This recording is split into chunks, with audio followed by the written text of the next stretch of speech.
Pemirsa, di tahun 2016, dana yang dialokasikan Pemkab Bangli untuk mendukung promosi produk kerajinan lokal mengalami peningkatan yang cukup signifikan. Produk kerajinan Kabupaten Bangli bahkan sangat diminati konsumen baik lokal maupun mancanegara.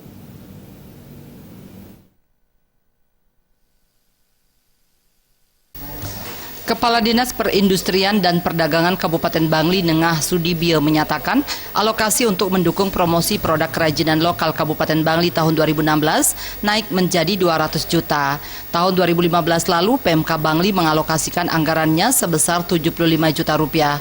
Menurut Nengah Sudibyo, kendati masih tergolong kecil jika dibandingkan dengan kabupaten lainnya di Bali, ia berharap anggaran ini bisa dimanfaatkan dengan baik untuk meningkatkan kreativitas pengrajin di Kabupaten Bangli. Nengah Sudibyo mengatakan produk kerajinan pengrajin di Kabupaten Bangli sudah sangat beragam. Untuk mempromosikan produknya, berbagai pameran di level nasional maupun internasional juga sering diikuti. Nengah Sudibyo berharap produk kerajinan di Kabupaten Bangli dapat terus melakukan inovasi dan kreatif, menciptakan produk-produk kerajinan yang sesuai permintaan pasar saat ini.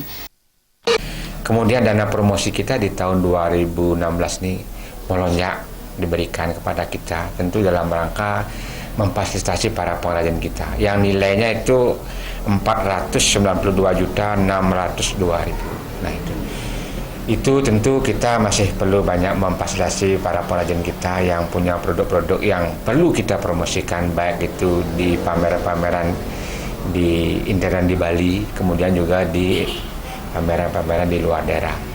Nah, pameran-pameran di luar daerah yang kami rencanakan itu salah satunya yang memang rutin kita ikuti, yaitu pameran Inakrab, kemudian dalam rangka HUT Dekranasda itu memang wajib harus kita ikuti. Kemudian juga Trade Indonesia Export, kemudian juga ada kegiatan-kegiatan pameran yang memang itu memberikan peluang untuk para pengrajin kita untuk berinovasi nantinya. Ditambahkannya produk kerajinan yang inovatif dan memiliki kualitas yang tinggi tentu akan dapat bersaing dan kompetitif. Hanya saja, menurut Nengah Sudibyo, sumber daya manusia masih menjadi tantangan untuk terus dilatih untuk menciptakan karya yang kreatif dan inovatif. Pradnya Paramita dan Puturatna.